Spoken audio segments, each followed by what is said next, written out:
Right. So good afternoon, everybody. Welcome to the session this evening. I was sort of saying there that we do have a Google Classroom and a YouTube channel. The recording for this presentation will be uploaded on one of those. I'll have to decide on which one. With a class of 15 persons, it'd be really nice to have a Google Classroom, right? Because it's small, it's convenient, it's not a lot to manage anyway, right? So maybe that would be best, but that wouldn't prevent us then from putting some of the recordings back on YouTube. YouTube is kind of convenient in that sense that you could access it anywhere in the world if you want to have a look at those videos, right? So I was saying, if you have some writing paper, just try to get it wrong. I just want to share a couple of things, and we would start teaching. There's a certain place I want to reach today, and once we reach there, we could sort of wrap up. That may be around 20 past 2, 25 past 2, etc. Right? So to begin with, and to say some things that you all already know. And I could ask some questions as well, but let me, of course, do an introduction. So I am Mr. Samuel Shadrach, the head of the course provider for the Shadrach Safety Institute, and I would be your lecturer for this, I guess, cycle of classes anyway. Some interesting thing with NEBOSH, I guess, if we want to start there, is of course the meaning of NEBOSH. If you want, you could write some of these things down. Doesn't really make sense do a course and you don't know what it is anyway, right? So you can find that on the page here, but I have a page open already. So I'll kind of just shout out the meaning of NEBOSH for you, right? So NEBOSH stands for National, right? Examination Board, National Examination Board in Occupational Safety and Health. And some of these are questions I'll ask at the end too, right? So some of you would know that they are located in England, a particular county known as Leicestershire, or Leicester for short. Trying to see if I said it the British way. I think I said it the Caribbean way. Yeah, it's actually Leicestershire, right? If I guess if we're saying it, so like the proper way to say it is Leicestershire, right? But like Caribbean people will say Leicestershire, but that's actually wrong. It's actually Leicestershire, right? But Leicester for short, right? And that's where your papers are going, and that's where your certificate, once you pass, that's where your certificate is coming from, right? So for my Guyana friends, I think I have two Guyanese students here. It's not coming from Trinidad, and it's of course not like your exam papers have not come in here. No other certificates originated from here. It's actually coming from England itself, right? So we normally refer to this as the real NEBOSH course, and why we use that particular slang is because NEBOSH have many courses, and I'll click on one of this and you'll see in a bit. Are you all seeing so are you all seeing the background? Sometimes I ask because sometimes the lecturer views a bit different to the tutor. Like, are you all seeing globally recognized health and safety and environmental qualifications? Yes. Yeah, okay, good. Yeah, Thanks very much. So if you click on this, I'll click on one in a bit. You'll see it's not one qualification we offer. I have mentioned some of this in orientation already. We offer a range of qualifications, and if I click on it, you'll see the whole range. But if you notice on the home screen, this is NEBOSH's home screen. You'll see your course here. And you have to know it have many other certificates. So there must be a reason why your course is here. It's one of the top courses in the world, of course, right? And if I could click on this, I would just ask you to tell me if it has changed on your side as well. What you should be seeing is that the range of courses that is offered ranges some awards. Are you all seeing that? Awards? Yeah? Yes. Thanks very much, Yeah. Devika. Awards, certificate, diploma, masters, right? So in a way, that is who we are. Again, just for those in Guyana, and maybe if you're really new to safety in Trinidad too. So in fact, you'll find out on my slide. So we are the Shadrach Safety Institute, and we offer the NEBOSH qualifications. Then, well, should I say right through that, right? So from awards you can actually access straight up to the master's degree program as well, right? And These are all UK-based programs, and these are all NEBOSH brand, right? So the NEBOSH brand, and I'll tell you why I'm making a note of that, because you have other brands, right? You have other brands out there, especially for those of us in Trinidad. I'll mention some in Guyana as well. Please write this down. Of course, write it down a bit better. I took my eye off it because somebody coming, somebody on the waiting room, right? So just it's supposed to be NEBOSH, NEBOSH. I think I've admitted my last person, right? So we're up to 16, which is the class size. So there are many brands out there in Trinidad and in Guyana, and I suppose in any country, right? There are different brands of health and safety courses then, right? And so like in Trinidad, those of us who are here, you would be familiar with places like Cipriani, Costat, right? UE. And again, those in Guyana, well, I know the brands there as well, right? You know the University of Guyana. You probably would have heard about the New Guyana School, or maybe School of Nations. Those are some of the bigger schools across there anyway, right? So what's the difference then? What's the difference? Why is it that, for those of us who know, because some of you all know, why is it that there seem to be like people asking for NEBOSH, right? Why is that? Why, like, why are they not asking for Cipriani? Why are they not asking for School of Nations, or for the New Guyana School, right? And the answer to that question, for those of us who were part of the orientation before, was that the NEBOSH is a number one brand. And like, we are not saying that, that's just what it is, right? The NEBOSH is the number one brand in safety. So for those of us in Trinidad and Tobago, we actually have another entity that does the same thing. Like, they will take you from beginners level. And of course, if you have the monies, you get through the other levels, and the funding and stuff, you get to the masters. That is SBCS, right? But that's the name of the other institute, right? However, the brand is not NEBOSH, right? The brand is not NEBOSH. So what you find today, there's just one entity there, which would be us, right? Shadrach Safety Institute, that you could get access to this number one brand. No, it wasn't just me, right? And so that's nothing to say that that's. I just don't know how it is. I'm not being proud about it, but that's just how it is then, right? Like when I got started, it had two others, right? It had, so I was the last one. In fact, I was the last one to get onto this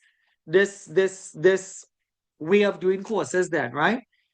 But the other two not around anymore, right? One of them sadly so, because they passed away in the pandemic, right? The other school, I don't know if anybody in Trinidad, so have you heard about a school called NSAFE? Those of us in Trinidad, yeah, NSAFE. Anybody else? NSAFE.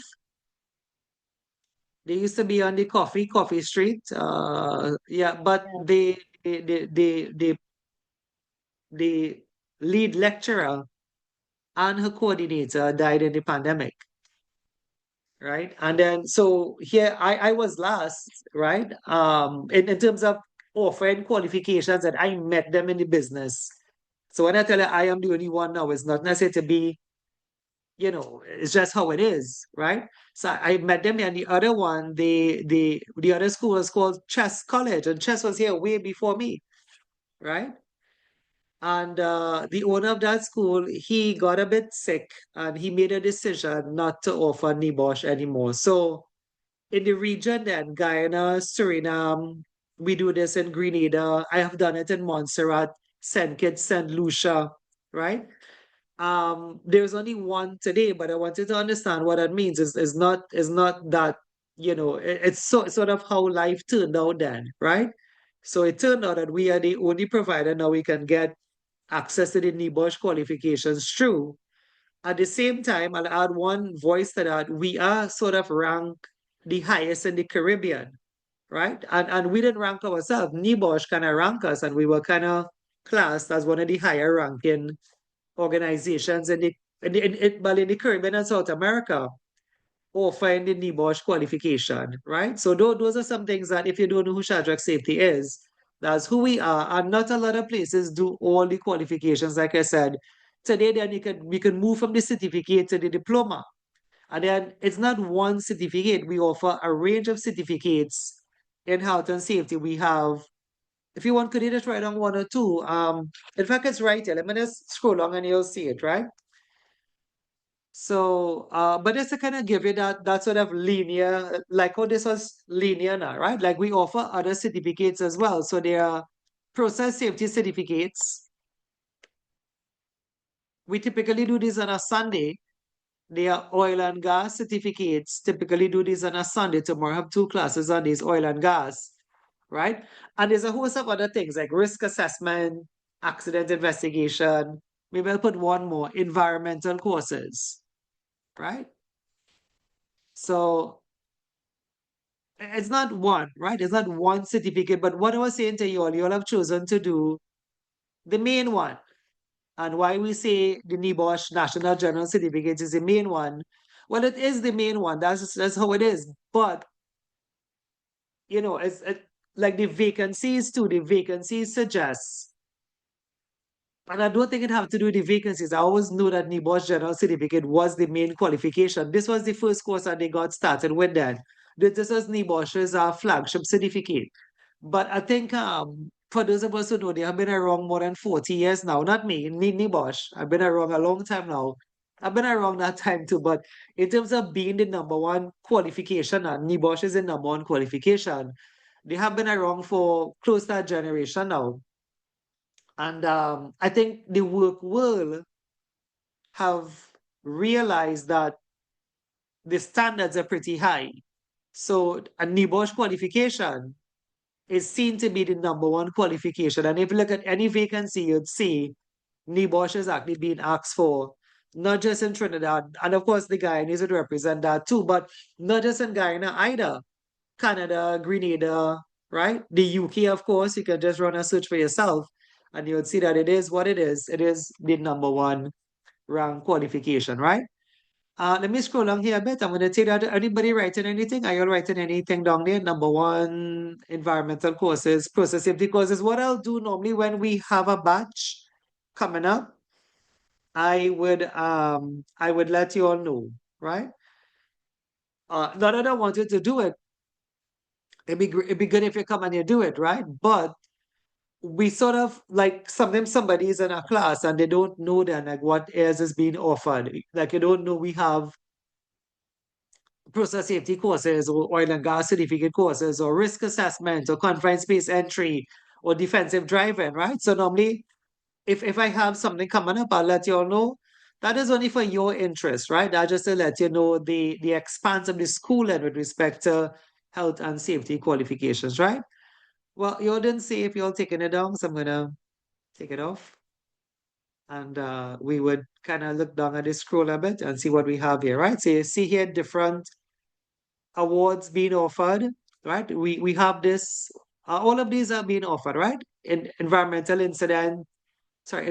on this side, introduction to incident investigation. This is a pretty popular course, right? Managing risk and risk assessment at work. You have signed up for the main NEBOSH course, which is this one here, or the flagship program in health and safety. Those are all certificates there. Not all of them are in demand. So that's another thing. Not all of them are in demand in the region. Like not a lot of people is asking for HSC leadership certificates. Not a lot of people are asking for fire safety certificates in Trinidad. Not too sure for Guyana. The oil and gas still is there, so this is pretty popular, right? We have this tomorrow as well. And then we get to the diplomas. And the diploma is like a BSc with honors, right? Level 6. The NEBOSH diploma is equivalent to BSc with honors. You can actually access this page when you finish, right? And plus, remember, I'll give you the recording. And then, like, we have a full class of diploma students right now, right? And then we have the master's degree. And when you click on any one of these, they open up into like 6 available masters, which I could probably click one and show you, right? But at the moment, so 3 masters here, and then it have 3 masters in the other grouping, which will give you a total of 6 master's program. Currently, though, we don't have anyone on it. We do not have anybody in the master's program. based on funding, right? Lack of funding. Trinidad had GATE funding, which is government assisted funding. But I guess Guyana has it now. From what I was hearing, Guyana has GATE funding now, but Trinidad does not have GATE funding for um, foreign-based courses anymore. And of course, NEBOSH you mentioned is from the UK, right? Any questions you'll have on these? I want to kind of come off these a bit. We'll get back. We'll talk a bit about your exam now and then start some working a bit. We have 10 minutes to talk about the exam. All right.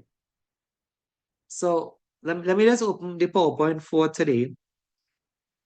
And as I said, some of you may have been part of the orientation before, but it's the same information anyway, right? So at the end of the course, you have an open book exam to do.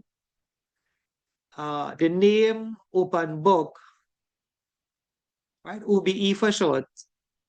The name open book is a bit misleading, right? It's misleading in the facts. If you want to take some information down, so the exam is available for 24 hours. You would have finish this off, right? You have some questions to do, and the questions they're probably not going to be more than 10. They kind of range in between 7 to 9 questions, right? Every sitting is different. It's not a fixed number of questions. Take this down. Jamal Thomas, you have these already? You have these things written down already? Yeah, okay, good, right. So 7 to 9 questions. It's an open book exam, 24 hours. The pass mark is 45. And a typical question may go for about 10, 12 marks. Again, it's kind of varied. There's no real such thing as a typical mark scheme for NEBOSH. We can say 8 marks, we can say 10 marks, but every question has a different mark scheme. But the pass mark is 45 marks, right? See if we can take that down, those who haven't taken it down yet. So So a this is question, yeah, sure. uh, is multiple choice or we got type? No, it's not multiple choice, right? Type it. Yeah, they do have multiple choice exam, but this is not one of them. Like the process safety, that is multiple choice. But this one is like short responses, right? So if you want, I could give you one here. Um, let me see if I can show you a paper. I'm gonna kind of log off that and see if we can show you a paper in a bit. So in fact, I have two. I share the same two in the other orientation, right? Just tell me if you've seen in the back of it, NEBOSH, in your background, management of health and safety. Yes, sir. Okay, Yes, very sir. good. So let's look at it. So your exam is going to be like a case study. It's like a comprehension. You should probably write that down as well. You can write down the words I'm saying, right? Because they are very important that you write them down. The exam is like a comprehension. It's about 2 pages. That's the first page there. This is the second page. And you get questions on it, right? If you check how much questions on this paper, that's 1, 2, 3, 4, 5, 6, 7, 8. So this paper had 9 questions on it. But look what I say, the marks vary then. You see, so this one is 13 marks, this is 10, this is 5, that's 5. 16. So it's not constant now to say, okay, like a question is worth 10 marks. It changes from paper to paper, right? That one up there is 8, that one is 7, that one is 10, that one is 11. This is 5 and that's 10, right? So how you answer them though, to get the 10 mark, if I could show you another bit, to get the 10 mark, what you have to do, the mark must line up to how much answers you have. Like if something is 10 mark, you have to give 10 answers for this question, right? If something is 7 marks, this requires 7 answers. If this is 8 mark, this is 8 answers. You should write that down as well, right? The marks tell you how much answers they're looking for then. In a 16 mark question, there is 16 answers that they're looking for, right?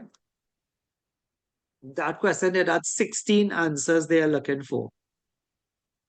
5-mark question, 5 marks, another 5-mark question, another 5 marks, right? And then what you will do, so in terms of the length of your answer, how they mark it, like it's like short responses. Each answer is about 3 lines long.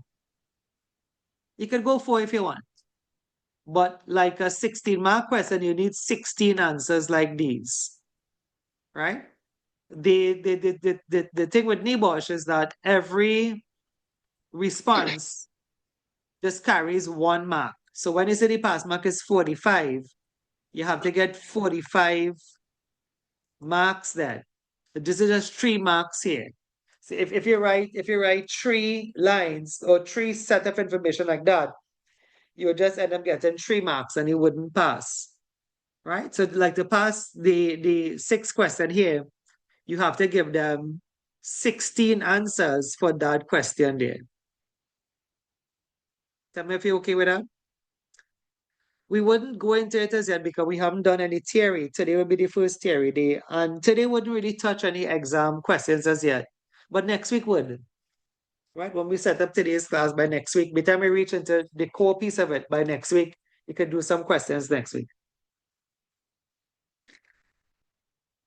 Right? Any comments on this? So do you all understand how they mark a bit? You have a kind of idea of it? So it's the first class anyway, so you might know all of it. But what I'm trying to say then, like if you fill a page, if you write a page with just words in it like this, then just words, right? This wouldn't give you 16 marks, right? To get the 16 marks, you need 16 responses like this. 1, 2, 3, and you're going down to 16, right? So that's why if you notice the exam is 24 hours, it does take some time, right? If you want to know, exam is normally a Wednesday. It probably would be for you all the first Wednesday in June, right? And we advise that you all take like a day off to go and get that sorted out anyway. Like to take a day off to do your exam now, right? Because it takes time, right? The exam is a sort of long exercise because it may look like 8 or 9 questions, but there's a lot to write to get that 1 mark, as there is no mass amount of marks. Everything you write just attracts 1 mark, right? So if you're okay with this, see if you have any questions, then I'll move on. I'll just 4 minutes again. I'll just mention something briefly, and then we'll start today. Right. Next week, every Saturday, I'll sort of kind of run you through something important. Half an hour is sort of enough for a kind of good orientation anyway, then to move on. Any questions? Are you all okay with what you're looking at here? Yes, sir. Yes, sir. Okay, thanks very much for the feedback. All right. So there's actually something else you need to do to pass. There's a project, what we call a risk assessment. Right? I'll make it brief because remember we're not on this as yet, right? So it's a risk assessment. And if you're not too sure what a risk assessment is, well, we will teach you, right? A risk assessment. And it could be done at home, right? Like you don't have to really go anywhere to get the risk assessment done. You can just do it at home, right? Let me tell you just about 3 facts about this. So they give you a sample. So you're gonna get a sample of it. And in short, you have to do one just like it. So that's about the simplest way to say it. You get a sample and you have to do one like the sample, right? So yours must look like the sample, right? It cannot look different to the sample. It must look like the sample. In terms of the structure of it, where the words are put in, there's like a form they give you. So you get a sample, which is like a form or a series of forms, and then yours must be just like that. Right? Just give me 30 seconds. I just want to do something. And right here, I'm sitting by the computer. I'm not leaving, right? Just to sort something out here.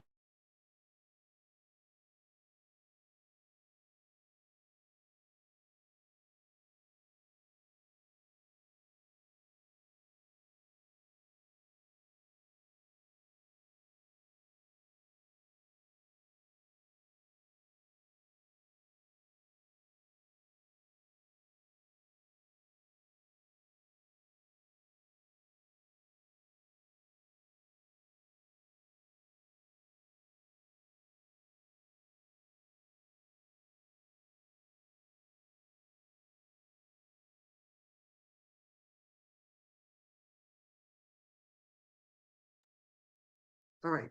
Okay, I'm still here, right? Okay, so we will actually teach you, right? You'll have some live classes. You're gonna be taught, right? Um, like how to do the risk assessment. It's not as if you're on your own, right? You're gonna be taught, and we are going to look at a draft of your risk assessment, right? So please take a note of this.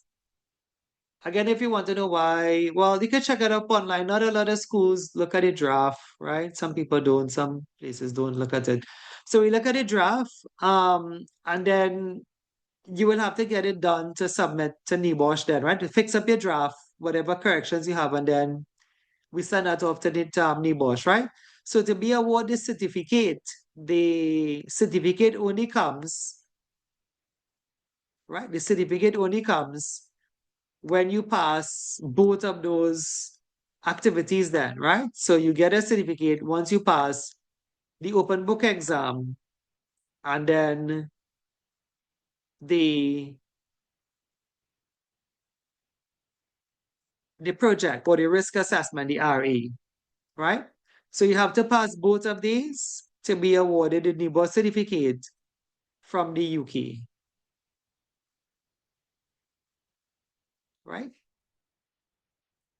The project will be taught in about maybe 2 months' time, right? The project lines up with something on the course, which is our risk assessments, of course. So like when we do the risk assessment, then we teach the project in that part of the course that is meant to be taught in that, right? And so if anybody here have a NEBOSH certificate, that's what they would have gone through. The open book exam, at least in this modern era anyway, post-pandemic and even during the pandemic, right? They would have had to do that to get the NEBOSH certificate. If you're okay with that, we could stop right there for today, the orientation, and we can start some teaching.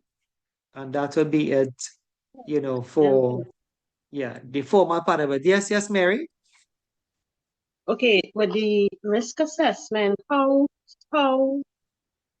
soon into the classes are the risk assessment done to send to NEBOSH? How far About into 2 months into the course, yeah, about 2 months. When we reach the theory on risk assessments, that's when we do it. That's like when we'll do the risk assessment. But it may be about 2 months into the course. Okay. 2 months and probably more too, right? Maybe around 6 weeks before completion, because that's when you sort of reach that part of the course that is on Mhm. risk assessments. Yeah. All right. Okay. Thanks for the Okay. question, Mary. Yeah. Anybody else? All right. I'm going to change the view a bit. Let's get to the PowerPoint presentation for today. Orientation will continue because, like, sometimes, like, I've realized it's better to tell you things in half an hour time blocks then, right? Because if I go on to talk more now, then that's a kind of enough information there. Who NEBOSH is, what we offer, the brand recognition, and some stuff about your exam, right? And we sort of build on it as the Saturday go along, because to say everything on one Saturday would probably mean that you'll forget half of those things anyway. All right. And so the first class today, what I did here, this was actually posted on YouTube if anybody had a look at it. Is a bunch of definitions, right? And we may reach, it's half one. We may reach something relevant for exam, but definitely we would not finish it, right? We would probably reach it, but not finish it. So in terms of definition, our learning outcomes today, we have to facilitate meaning towards the following themes: the moral expectation of good standards of health and safety, the financial cost of incidents, insured and uninsured. Now, we actually would not reach the second one, and we may barely start the first one. So the first of the things on this slide is like the introduction to get up then to that main objective then, right? So let's take a look at this. What I did here, I have about close to about 8 definitions. What is health? You want to look at all of them with me? What is health? Remember, it's an open book exam, right? So you don't have to really study. You just have to understand what is health, what is safety, what is welfare, what is an accident, what is a near miss, what is a dangerous occurrence, what is a hazard, what is a risk, right? And then Then we get into moral, right? So that's like the run-up to get to moral. But the run-up is very important at the same time, right? To get into some content. As I said, today we may not be able to do a past paper. It's the first day. But by next week, we should be able to tie in a past paper for you anyway, right? So let's go to the first one. Here we have, maybe I could ask some of you all to help me read just to kind of get you all involved in it a bit. But I'll be asking some questions, so pay attention as we go along, right? So what is health? Health is the protection of, we can probably say the body of the worker, right? So health is the protection of the bodies and the minds of people from illnesses resulting from the materials, processes, or procedures used in the workplace, right? Just have a look at it again. Health is the protection of the body and the mind of workers, right? Because it's people, right, who who are in the workplace. So it's workers, right? So it's the protection of your body and your mind. And if you think about it, a bit, right? Like we could say, like, what does a hard hat protect? What does a safety hat protect? They could give an answer to that. Like what does a hard hat protect? Does a hard hat protect your body or does it protect your mind?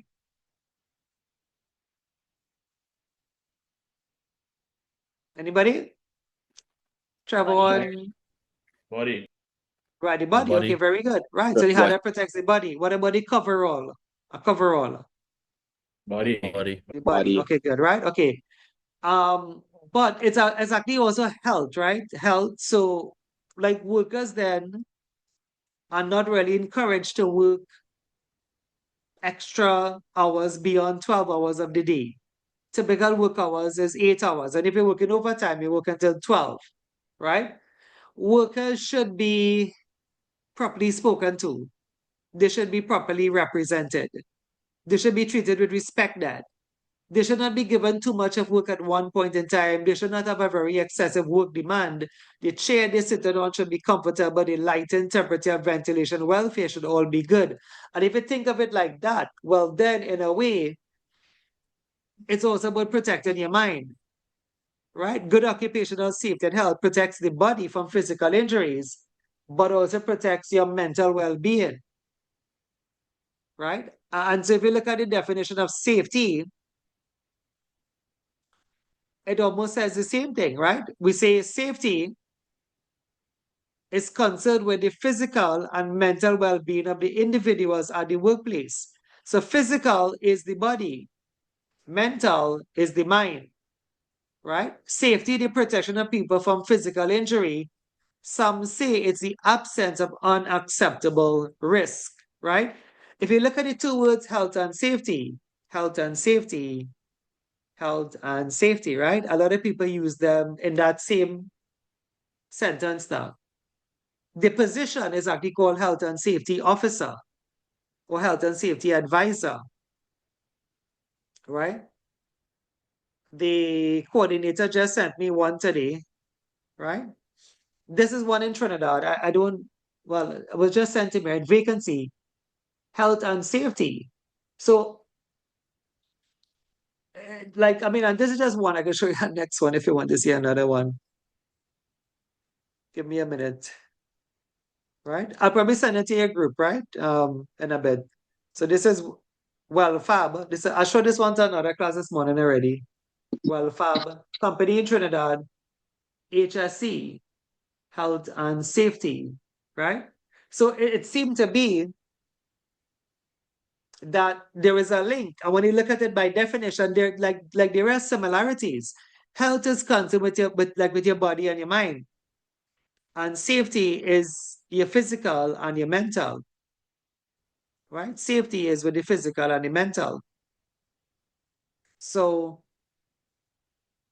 if you see it, it's sort of okay then at this level to sort of say health and safety advisors, a health and safety position, because both of them are concerned with protecting your physical well-being and that of your mental state of being there, that you're not too tired, you're not too stressed out, you're not too fatigued, right? Those sort of things, and the workers are taken care of, their salary is fixed, or fixed in terms of you get paid on time, but you're not sort of thinking or worrying about where are your monies coming from, right?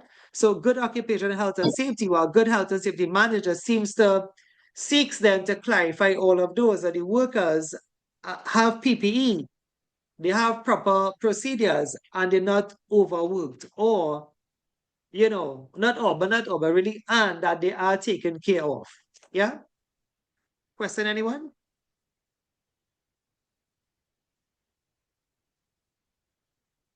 All right, welfare, I'll move on to this definition. So what is welfare? The provision of facilities to maintain the health and well-being of individuals at the workplace. It includes washing and sanitation arrangements, the provision of drinking water, heating, lighting, etc. In fact, anything that pertains to welfare, like a microwave, I wonder if you can think of any, a refrigerator, drinking water, all of those are classified under welfare and welfare facilities anyway. Right? I'm moving on to the next one. What is an accident? An accident is any unplanned event that results in injury or ill health of people, or damage or loss to property, plant material, or the environment, or a loss of a business opportunity, right? Notice accidents are often unplanned, and they are never good. An accident is never good. There's like no good outcome then. There's always damage, there's always hurt, there's always ill health. And in some cases, God forbid, it is actually death as well, right?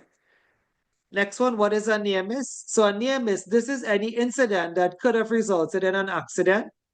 Knowledge of near misses is very important, as research has shown that approximately for every 10 near miss events at a particular location in the workplace, a minor accident will occur, right?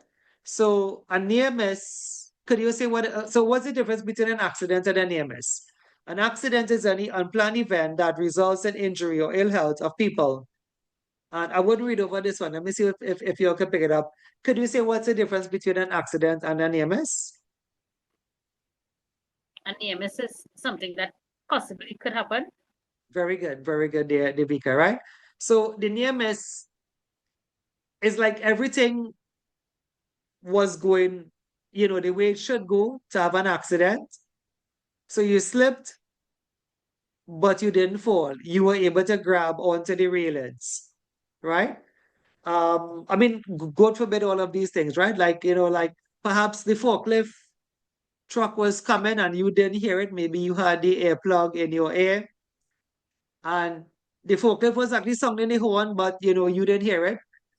And the driver looked up and you looked up at the same time, and you thought that was going to be it. You thought that, it was curtains then, as we say, I guess in Trinidad, but the driver applied the brakes. And when he applied the brakes, right, it was avoided that, right? So you can say, or if you were reporting the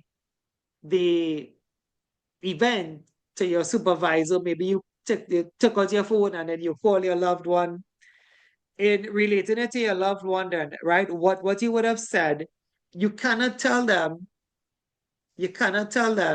I made an accident, or I got in an accident. You have to say, I almost got into an accident. And if you say you almost, well, then that is a near miss, right? So a near miss is like, don't like to use the word too much, but it is what it is, right? They say a near miss is like an aborted accident. It's like an accident that could have happened, but it didn't happen. Right now, anybody could say why. Why do you think the knowledge of near misses is important? Or do you even know if it is important? The slide says it. The slide says it here. The slide says knowledge of near misses is very important. So the question is why? Why do you think a company would want to know how much near misses they are having?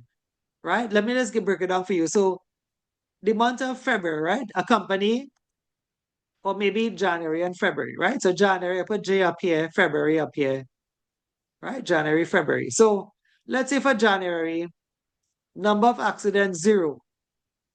February number of accidents 0, right? But why do they want the near miss data now? Because the near miss data, you might not have had a full-fledged accident, but for January, let's say you had 30 near misses. And then for February, well, we're just in the 8th day. So let's just say you have 5 so far, right?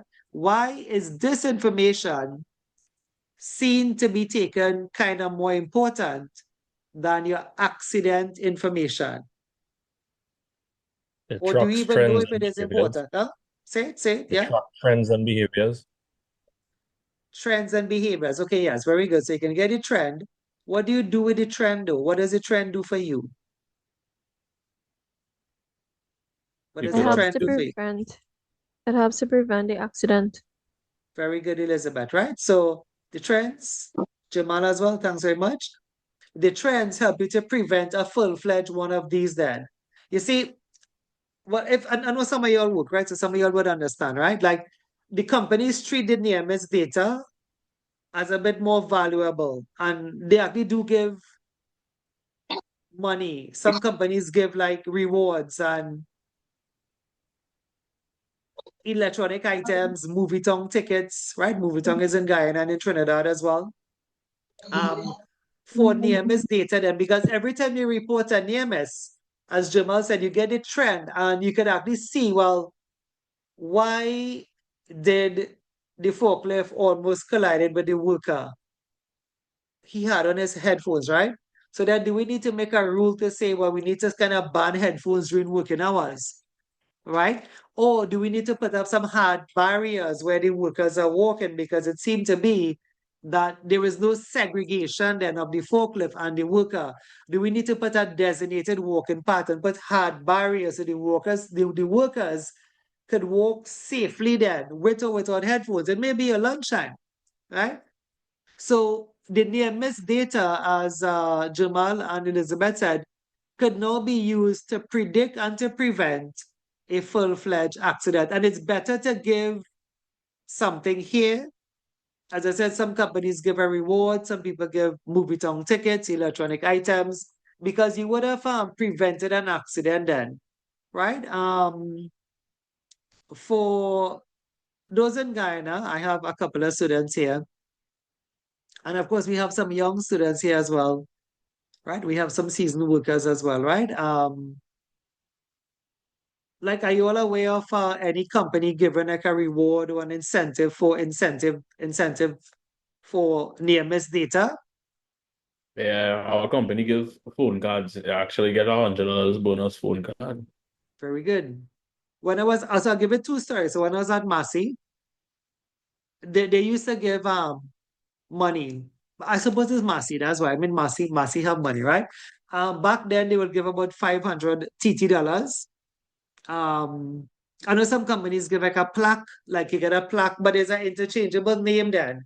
So like from month to month, they could change the person who got the recognition, right?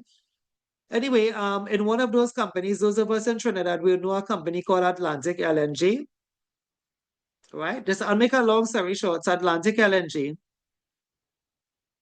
The worker, his name is Terrence, right? Terrence. Of course, Terrence is a kind of popular name in Trinidad now, but Terrence, Terrence, actually in one of my classes, I have a guy called Terrence, right? And I was studying him for exam, and I didn't realize his birthday is actually Valentine's Day. I was like, okay, this guy, so that's kind of weird, right? It's nice. I mean, if your name Terrence and your birthday is Valentine's Day, those of us in Trinidad will understand that a bit, right? But anyway, so this guy Terrence at Atlantic, he was with a contractor. I could call the contractor name because I'm actually doing some work for them this week here, right? CX, right? Those in Trinidad would know the company called CX. They deal with catalysts, right? Those in Guyana. Trinidad is kind of industrialized, right? CIACS, right? Anyway, so he's contractor into a gas company. For those of us who don't know, there's a gas company. And what they would have done, they would have inerted a tank inert. You know what inerting is? They use nitrogen. They inert a vessel then, right? I'm trying to describe this for those who not familiar with it, right? So they use nitrogen gas, and they inerted a tank. And when you inert or you purge, they call it purging with nitrogen, you take out the oxygen then. So there's no oxygen inside there. Anyway, a long story short, one of the gas company employees, let me just draw a stick figure here, right? So one of the gas company employees, which, are the parent company, was going into that tank, right? And our friend Terence, which was with the contractor company, right, saw what was happening. And he prevented the gas company worker from going into the tank that was purged with nitrogen. Again, if the person would have stepped in there, for those who don't know, like if you're going to that vessel, well, he would have died. When you purge, you take out all the oxygen. Anybody knows how much oxygen you need to kind of be healthy, in a healthy state? Like the oxygen we breathe in now is how much percent? Make a guess. Anybody knows it? I think it's no less than 19 point something. Very good. Well, no less than 19.5. But Yeah. in the air around us is 21%, right? So you ideally want 21%. But folks, if you understand the example, if you purge with nitrogen, you have zero oxygen. So what Terence did, he saved this person dead. This is a true story I'm telling you, right?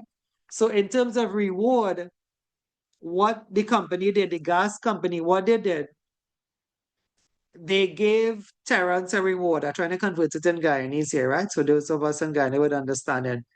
He got a reward in TT, it would be 100,000 TT dollars. You understand when I read this line? Now watch it. Knowledge of near misses is very important. It's best you part without $100,000 than to part with the man's life. This guy down here, right? And in Guyanese, that would have been $3,100,000 that they gave a reward to the worker, right? So I use this story. I had to explain it because I realized we have people from different backgrounds who might not, but this is a true story, right? That shows that companies place a big emphasis on reporting near misses, because the more near misses you report, you could prevent, like the guy going in there then was a near miss because he didn't go in. Terence saved him. Terence, stopped him from actually going in, right? But if the person had gone in, the company would have had a debt to deal with as opposed to dealing with a near miss anyway, right? All right, let's go to the next slide. I've taken all of that off. It's a good idea to get a book for the class, right? There's lots of stuff. Now, today I really don't have too much exam material because we're working up to that. But by next week now, right? Try to get a book for the class itself. Right, very good. Davida said in the comments, a near miss is an almost accident. That's well said there, right? For that comment anyway, right? Well said there, Davida. All right, I'm moving back on. Let's go back to the slide. So the next one I have is, what is a dangerous occurrence? So a dangerous occurrence is an EMS. I'll pause a bit so you understand. A dangerous occurrence is an EMS. And what it means is that the person did not die. In fact, if it is a near miss, it really meant that nothing happened.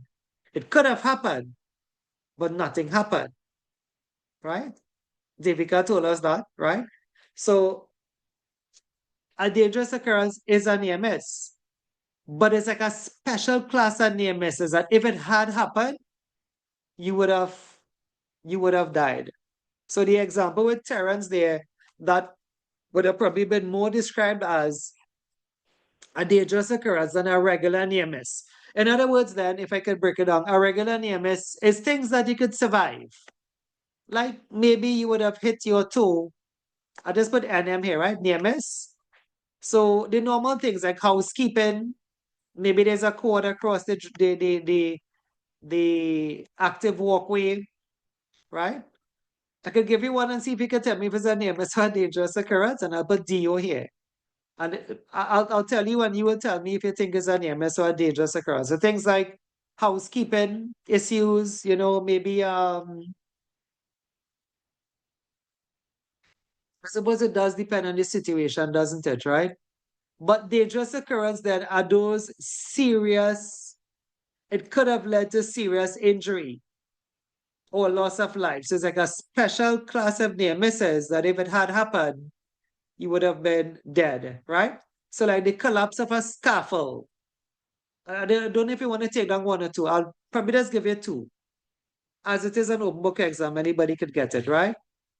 I'd have more than two, of course. I'd have literally hundreds because what would make it what it is if it's serious or not, right?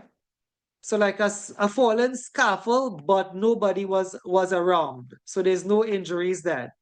But if somebody was around and the scaffold, whatever, it wasn't erected properly or some earthquake or whatever have you, right? But no one was around. If the scaffold fell, it could be bad weather as well, right? I was gonna put no one was not around, right? So let me just kind of rephrase. You can write it better for me as well, right? We have a fallen scaffold, but no one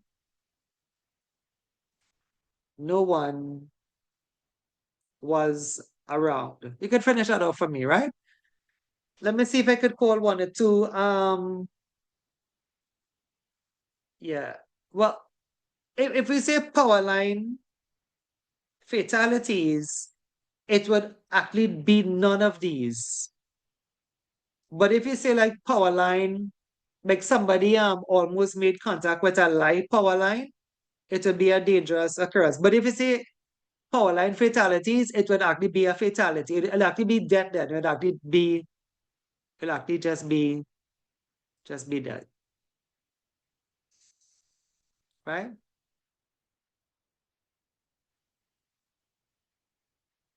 So in that sense, the death is its own category then. Somebody was telling me something kind of scary yesterday about death. So that's why I watched the So word like that, man. Yeah. Go ahead. basic, Anybody? basically, a dangerous occurrence is life-threatening accident. But it didn't happen, man. So it was But life threatening. Yeah, it didn't happen. Right? Like like I guess in the Caribbean here we would say you were driving, let's say you were driving in a company, maybe forklift, or you were just driving and then you saw another vehicle coming at you. I said, God, like God forbid to these things, of course, anyway. But then you were quick on your maneuvers. You're able to, turn your steering, apply the brakes, apply the gas, get out of the way. Of course, once the event is finished, you would pick up your phone and call your loved one, and you want to tell them, here's what, I look, I almost die. But if you almost die, well, then that is, a good example then of what a dangerous occurrence is anyway, right? I think we're okay with this. This is not a NEBOSH question, it's just the understanding of it. I could shout more for you if you want, like the overturning of a vehicle, but nothing has happened to you. Right? I know somebody like that. His name is Ishmael. His van, well, a 4x4 pickup coming down from the southbound, ended up on the northbound lane. Right? This is on the highway. Somebody actually died on that same spot. So it looked like if something was around that area then, right? So I don't know if you all know that was a night of an accident on the highway. It was on the news and was on the media, right? It was about a year ago. But somebody actually died. I think it was a brother and a sister or something, if anybody remember that in Trinidad, right? So this guy I knew, he was on the same night out there now, and his van went off like that too, went straight into one of the canals on the side. The thing is, he came out without a scratch. He came out without a scratch. How strange is that, right? His van was out. He got it repaired. Yes, he got it repaired. We thought he was going to sell the van for parts, right? But he had a good mechanic. They built the van back from scratch. The point is, when it happened, he didn't have a scratch on him, right? But I mean, it happened that same night with another two people. So do you remember that with somebody who saw somebody on the highway and there was an accident, and when the person went, it was, I think, their brother or their sister, if anybody remember that in Trinidad here. This was the same night of that event then, right? Definitely. I mean, for my friend, it was a dangerous occurrence, right? For the other two, it wasn't that lucky. It was a death for them anyway, right? Tell me if you're okay, say if you're okay with this one, and we can move on. None of these are exam, but we're working it up first class, to get to the exam questions anyway. So let me just do a quick recap, because the other two not quite exam, but they are the project. These have to do with your project. As you see here, risk, and we said the project is a risk assessment. So these have a bit with the project. So when I finish off these, I would draw some reference to the project, right? So see if you're okay with the three definitions, or not the three, the first six. Health, protecting your body and your mind. That's what safety is, and safety managers try to do. Safety is about the same thing, consider the physical and mental well-being of the individual at the workplace. Welfare, anything that is needed for your, satisfaction, comfort at the job site. Your chair, lighting, temperature, ventilation, microwave, refrigerator, hand sanitizer, tissue paper. If I didn't say drinking waters yet, some companies, Lucozade, Gatorade, based on what you're doing, right? Welfare. Accident, any unplanned event that the outcome is never good, sometimes death. Near miss, an aborted accident, an almost accident, dangerous occurrence, a type of near misses that you did get away. But if it had happened any other way, you would have been dead, right? It would have been a dangerous occurrence. Tell me if you're okay with that, and then we'll move on to these two. Just let me grab. I do have classes on a Saturday from about 8:45, right? So let me just get a sip of water, and I will come back with these two. I'm right here. I'm not going anyway. I'm literally, the water is right here next to me, right? And we get into hazard, we get into risk after.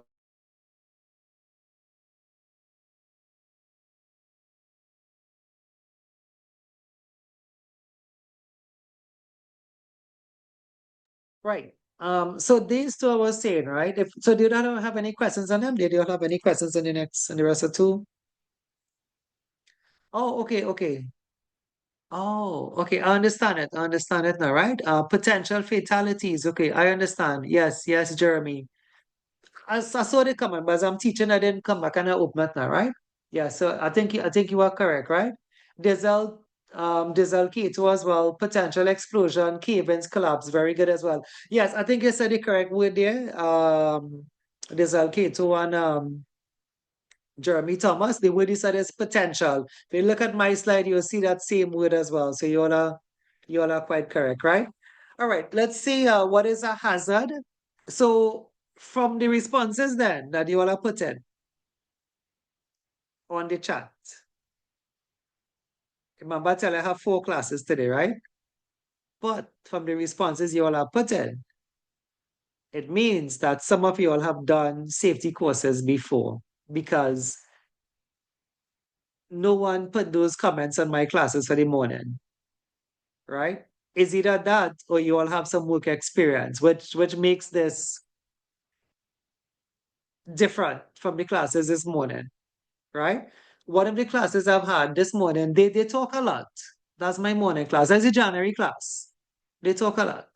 When I say talk a lot, like they talk back to me a lot, right? But like the examples you all give do is good examples, right? Good examples of dangerous occurrences, right? So it would seem to me that maybe we could learn from your experience as well. Remember, in this class, the just point out the guys to you is not we're not going to carry this class more than 20, right? If we're up to 15 now, I think somebody left us anyway because we were 16 just now.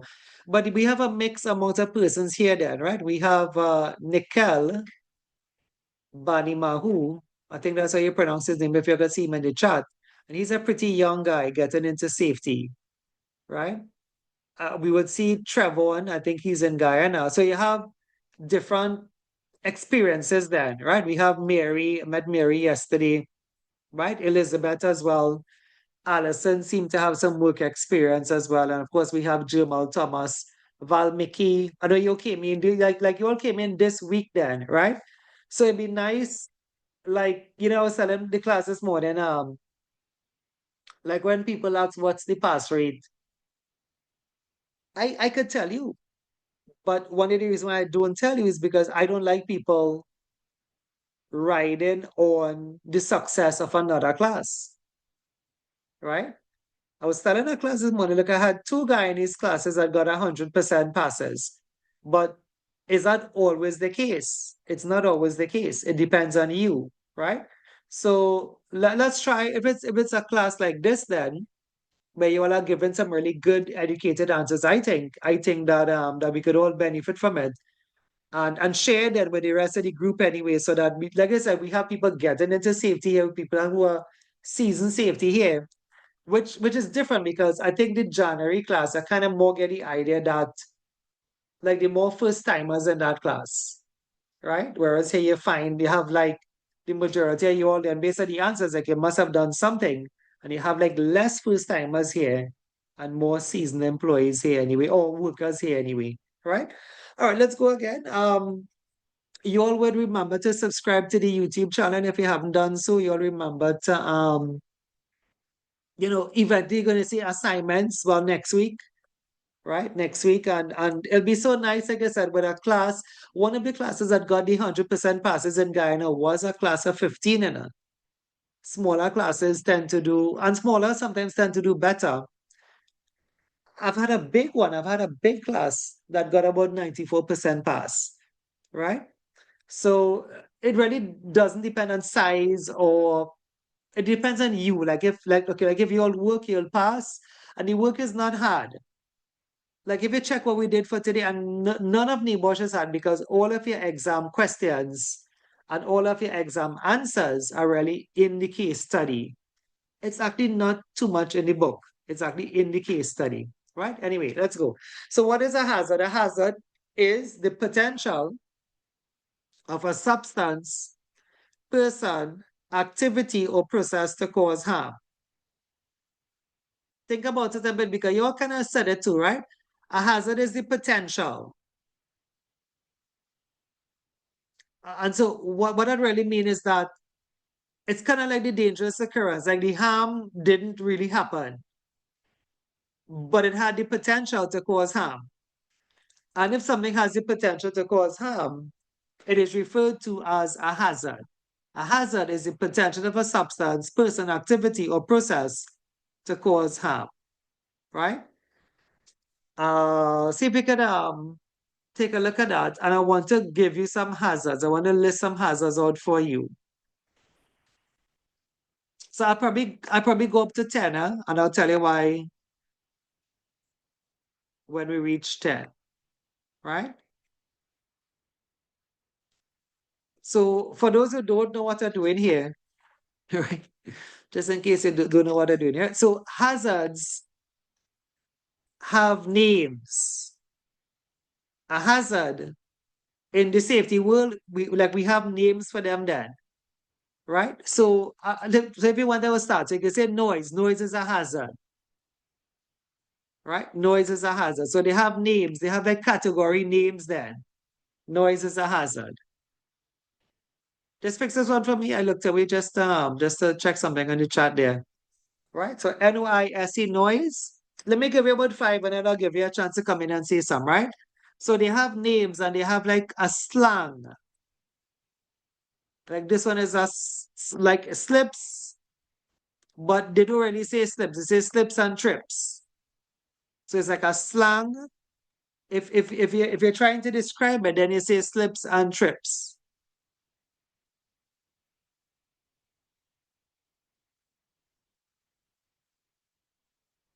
I'm gonna give you 5 first. I'm not looking at the chat yet, right? I'll take your 5 afterwards, right? So slips and trips is a slang. I have a word called ergonomics. So these are the slang words, right? Ergonomics. So if you're a new student, you have to learn these. Oh, well, I guess you might learn because you can look back at your notes. It's an open book exam, right? So ergonomics, that talks about things like comfort on a chair, desk, right? MICS, right? Ergonomics. I try to give somebody harder ones, right? Let me say give somebody harder ones. And I'll leave some of the easy ones for y'all.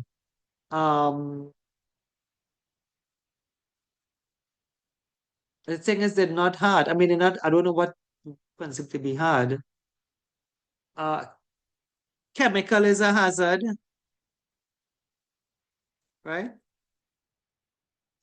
However, they normally say this as chemical hazardous substances. So I put this here, hazardous, H-A-Z.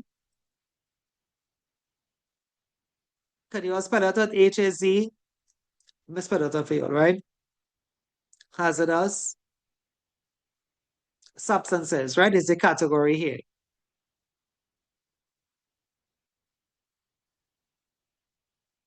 I think enough somebody weirder ones, right? Workplace violence is a category. Workplace violence or violence at work is a category of hazards. It have the potential to cause harm. It has the potential to cause harm. So it is said to be a hazard. Workplace violence. Let me check the chat. Well, I've seen more than 5 going in the chat. Right?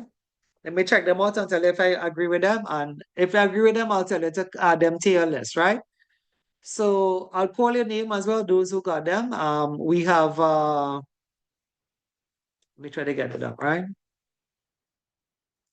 So Davida have 2 to add to your list. Fall from height and fire. That's 2 correct categories. So if you could add it to your list, so that's 7. Well, we have the chemical, right? Jeremy, hazardous substance, but very good anyway, right? Chemical again, Brandon, sorry, right? Okay, temperature, Jerome, temperature, the category for that is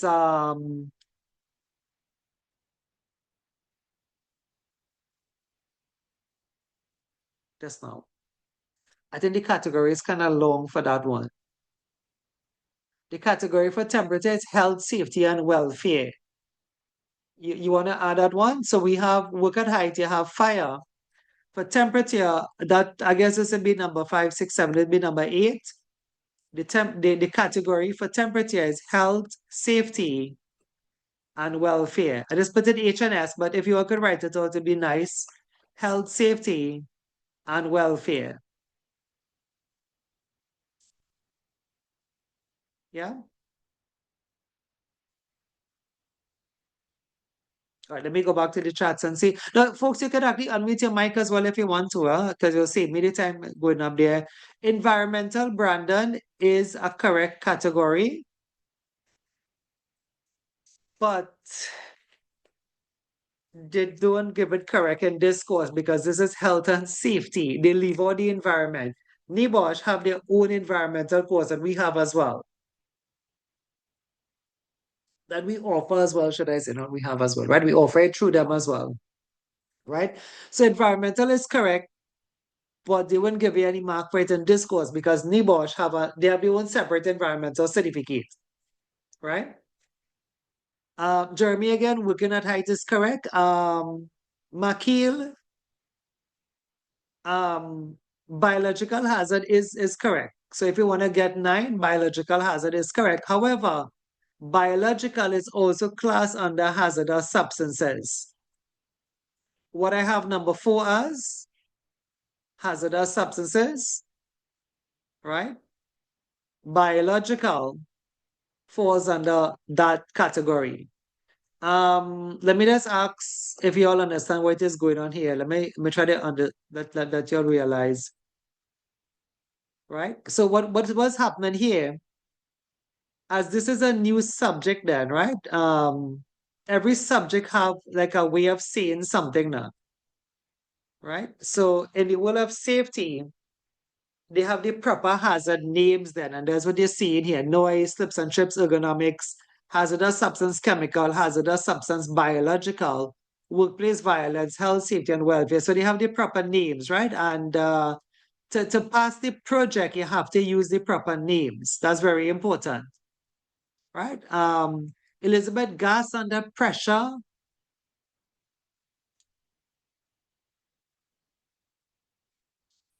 Okay, electrical. Okay, I come back to Elizabeth. Allison, electrical is correct. Is one of the hazards. Like is an approved name then electrical hazard is correct, right? Trevon, repetitive motion injury, that is ergonomics. Repetitive motion injury, that is ergonomics. So the way to say it is ergonomics. Biological hazard, Mary, is correct. Davida have people. They don't have that as a category. Work organization hazards, yes, but maybe not for this level of the course. Right? So for Trevon again, work organization hazards. So if like if you're thinking of these things, fine. If you Google them, fine. So I'll put your electrical, right? So Tatama, if you're okay, I'll try to clear up what's happened here again. And I wanted to see if you understand what is happening here.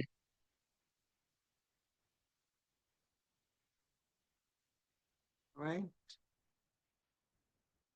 In fact, electrical, all right? Electrical. I'm about electricity, but electrical is correct, right?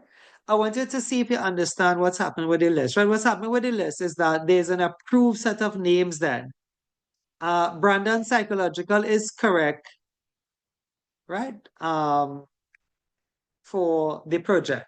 So you understand what's happening here? So what's happening here is like there's a way like we will talk then. Like we would say a hazard by name then, right? Like we would say pinch points. Or we could say some other name. I can't think of it in the moment, but there is a set name for it then in academics, right? There's a set category for it. So that's just trying to give you, I was trying to give you 10 set names of the hazards that you could use for your project, right? So all of them have the potential for harm. I have some good news for you. And I have some bad news for you, but we'll go with the good news. I mean, it's really not bad news, but it's bad news in the past. But it's really good news, right? However, I need to write something. So if you could tell me if you finish writing all of these, I will take this off and I could write something on top here if you all are finished. Anybody writing any more of the 10? Sorry, finish. Okay, good. All right, I'm taking it off, eh? Going once, going twice, going, right? But try to remember one or two of them, right? Try to remember slips and trips and stuff, right? That's a simple one. All right, so remember I said we'll look back at the project a bit here, right? But I'll make it fast because today is not the project day. Plus, I want to finish risk as well, right? So here the thing, right? For the project, I think I saw somebody write it just now, which is good. For the project, today is your first day. It's a 5-month course, right? But for the project, you actually have to get 10 hazards, which we just got. And I wasn't really teaching the project, right? So you have to get 10 hazards for your project. Take a note of that, 10 hazards. So you can only imagine as the weeks go by how much you'll learn about them, right? So 10 hazards for the course. Now, the good news, I'll put in the good news with this asterisk sign here, right? So the good news is that you see how I was giving you the 10? NEBOSH actually give you a list to choose from. They actually give you a category list then. So nobody should get it wrong. You are given, trying to see how best to say this, you are given a list of hazards to choose from. It can be easier then, right? It cannot be easier. They give you the list and they tell you, no, the list have about 40 in it, or maybe 50. You had to choose 10. So you're choosing 10 from the list to write up a risk assessment on. If you don't know what a risk assessment on, you'll see it's like a table. right? But it's not as if you're being left to your own imagination then. They are giving you a list that I will give you to choose your 10 from. So that's the good news. Anybody can say what is the bad news? What is the bad news?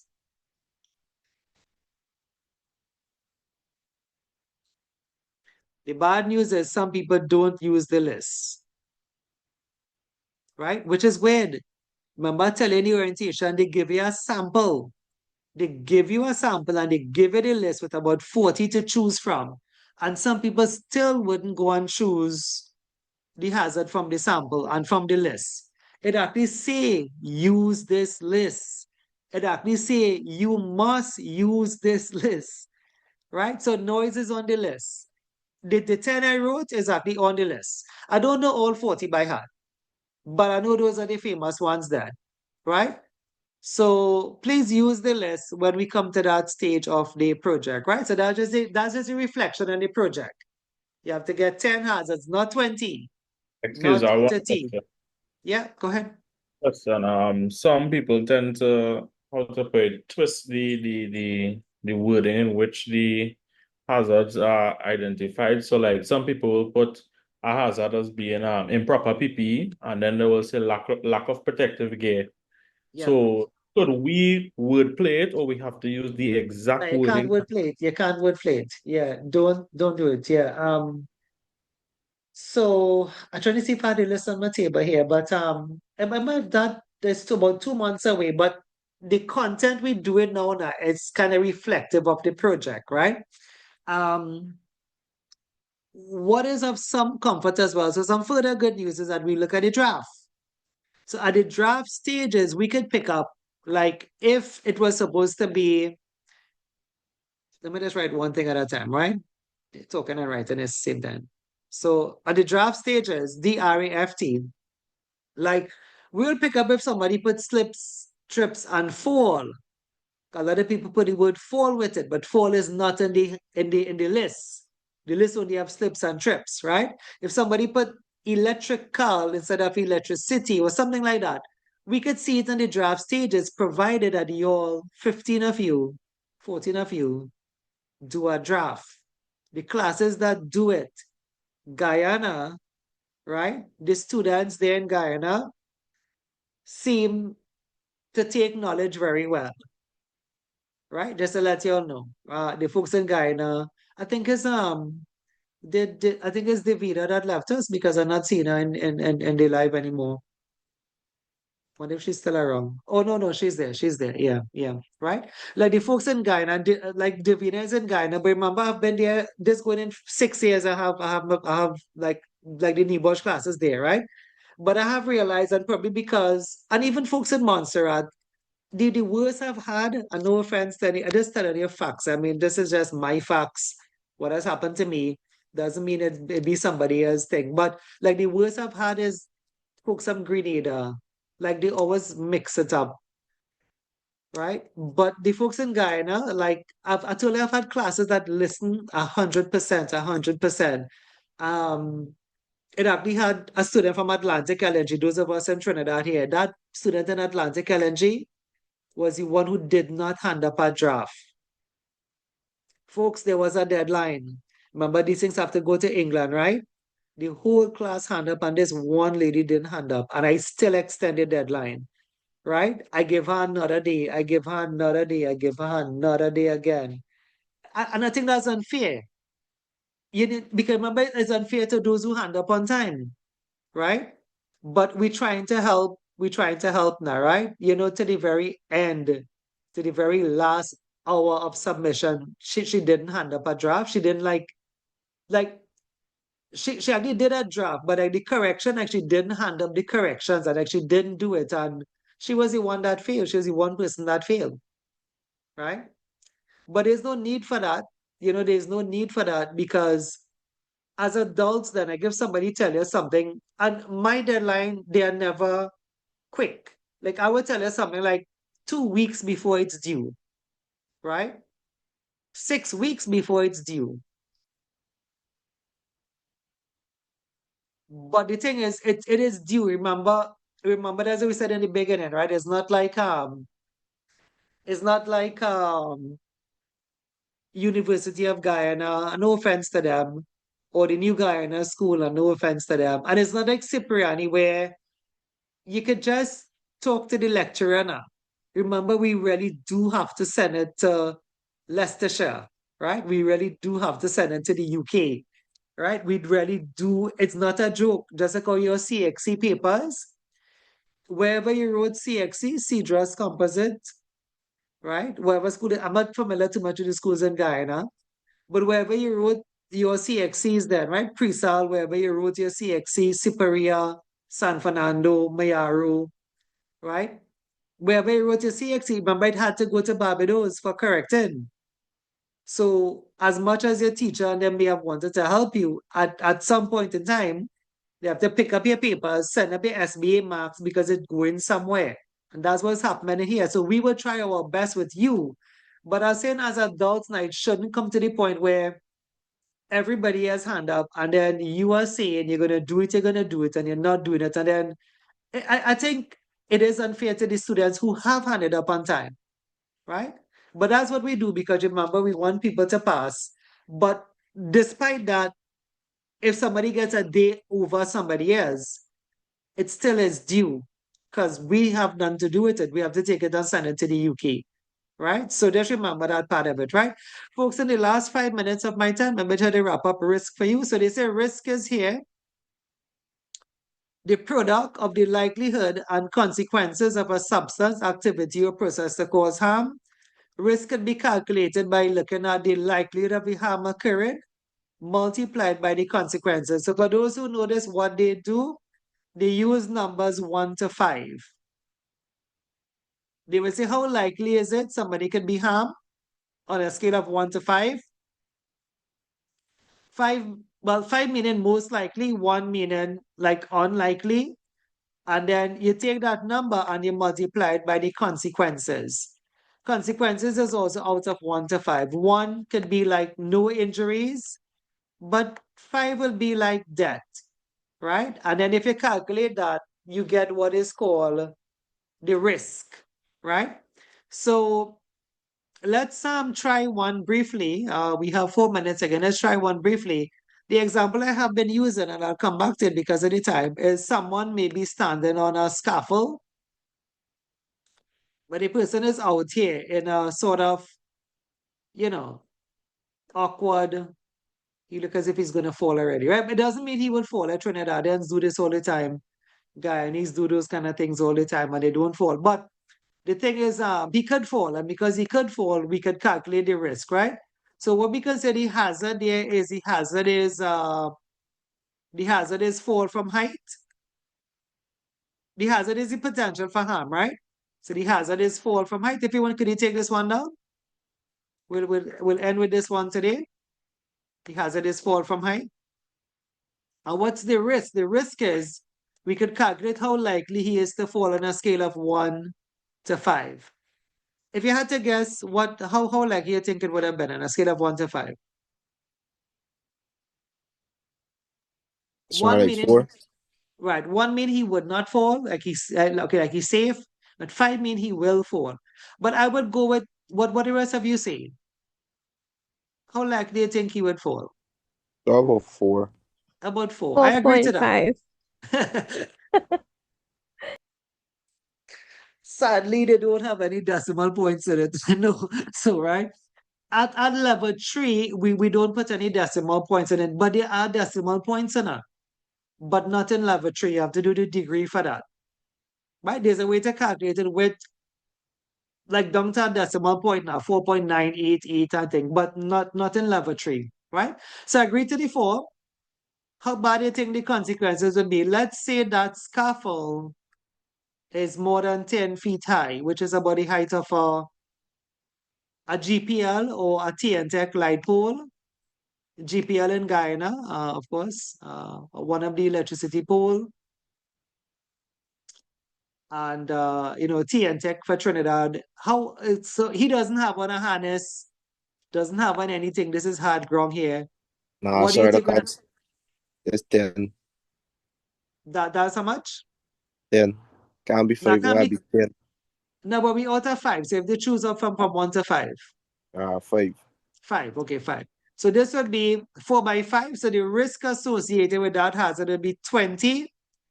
And you judge that 20 out of 25. Anybody can say why is it out of 25?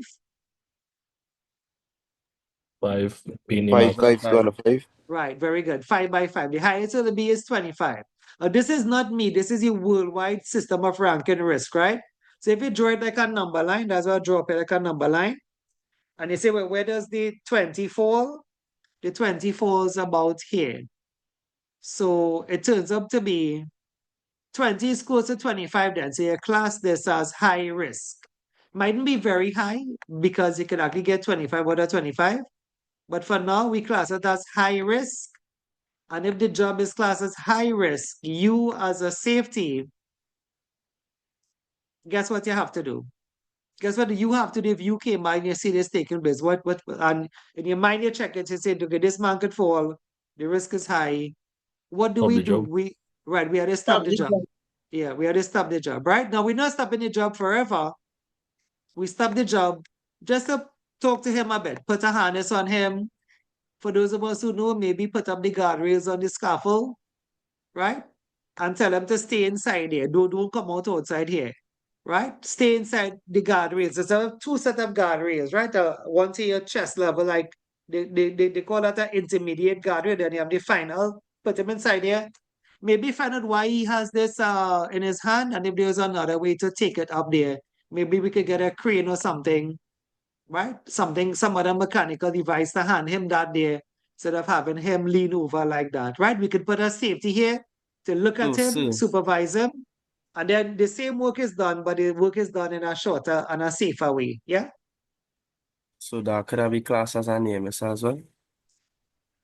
Well, it is a hazard because it have the potential. That's why it had the potential for him to fall now.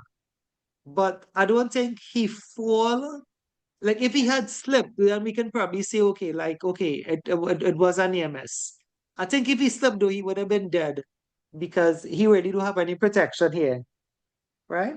But I have seen, and I'm sure you all have seen, I've seen people, climb down a scaffold with one foot.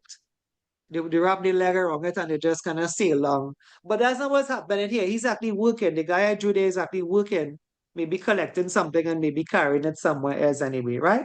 So we'll have to stop there for today. As I said, this kind of set the tone. We did take some time to talk about the project. We did kind of reflect on the project, the 10 hazards and stuff. That took some extra time. But I think it was needed because remember, you cannot fool yourself in this course. You cannot just read the notes and say, okay, I understand that. No, at the end, there is an exam. Coming to the end, there's a project. So whatever something is relevant, we have to reflect on the relevant parts of it for the exam, right? That's it there for today. Let me just get the roll and that would be it for our first class. I would set up the Google Classroom this week. If it's given me a longer time, I would just put it on YouTube and send a video for you all, right? The first class is like introduction, but by next week, you see, next week you can do past papers. How I know that is because today I had the second class with the January students and they were doing past papers today on their second class. All right. So once you hear your name, for those of us, if this is your first class with us, which I think it is for most of you, you would say your name and then you could leave. There's no need to stay to the end, right? You all have been here since 1 o'clock. It's after, some of you have been here before 1 o'clock. We're here since about 10 to 1, right? We started to sort of talk on the live around 1 o'clock. So once you hear a name, you could exit out and you could leave. That would be the pattern for every Saturday anyway, right? And now remember who is absent, right? The coordinator told me who was absent, right? All right. Davida. Here, sir. Thanks very much. Do it for the rest of your Saturday. Rondon. Yes, sir. Thanks, Rondon. See, Shivan Brandon or Ramru. Rondon, you see? Because Brandon answer. No, right now I'm seeing Rondon. Yeah, I hear Rondon. Rondon Rampasad. Yeah, this is Yeah. what I see. Okay, good. All right. Shivan Ramru. Devika Mears. Yeah. Thanks very much, Devika. Trevor is here. Alison is on Yeah, okay. screen. Yeah, right. Jamal Thomas, also on screen, Yeah. right? Jeremy Thomas, also Yeah. there on screen, right? Yeah. Nikhil Banimadu. Yeah. Okay, thanks very much. Valmiki Chan, of course, nice to see you all. Yeah. Dizel Keto, Here. right? Thanks again for all the suggestions there, Dizel. Brandon, of course, now Brandon, yeah. Mary, yeah. Brandon, I put your present, right? I see you struggling with the mic, right? Mary, I put in your present too. Yeah. Yeah. Elizabeth, Hi, sir. hi. And the one person that's absent is actually Emily, right? All right, folks, do enjoy the rest of your session, or the Sunday, not Sunday, sorry, Saturday, right? And I'll see you all back next week, That's it, sir. Saturday. Yeah? Yes, sir. Makil Balaka. I heard my name. Yes, Makil Balak. Yes. Okay, good. Yeah, good, Makil.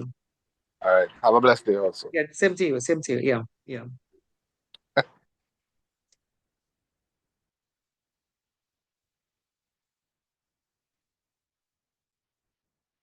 Makil Balak.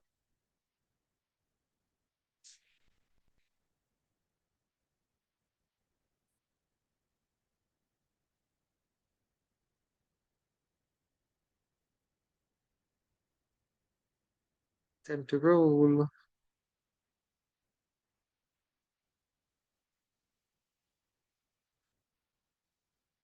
I have one more though. Yeah, one more for slides. Well,